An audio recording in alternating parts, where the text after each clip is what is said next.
আসসালামু আলাইকুম। এখন আছি আমরা আমাদের বাড়ির পাশে। এখানে একটা মিনি ঝর্ণা আমরা দেখতে পাচ্ছি। আসলে ঝর্ণা এগুলো হচ্ছে আল্লাহর সৃষ্টি।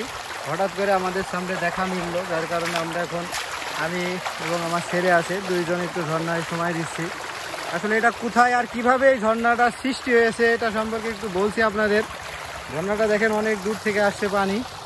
আমরা শেষ পর্যন্ত কিন্তু দেখব কোথা থেকে আসছে পানি। এই যে এখান থেকে আমরা একটু আগিয়ে যাই, কত দূর থেকে আসছে এটা পানিটা। আসলে এটা হচ্ছে সরিষাডাঙ্গা গ্রাম উত্তরপাড়া, এটা ক্যানালপাড়া নামে পরিচিত, অনেকে ক্যানালপাড়া নামেও চেনে।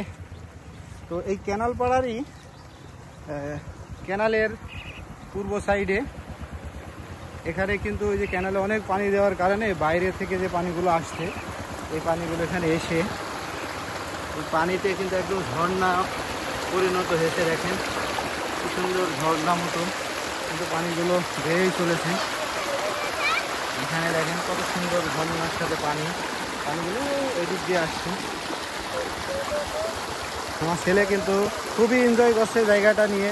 আর এখানে একদম ঝর্ণার মতো পানির শব্দ, এইগুলো সব ক্যানালের পানি, যদিও ক্যানালের পানি, কিন্তু আমরা এলাকাতে একটা ঝর্ণার ফিল নিচ্ছি এখানে। এই যে দেখেন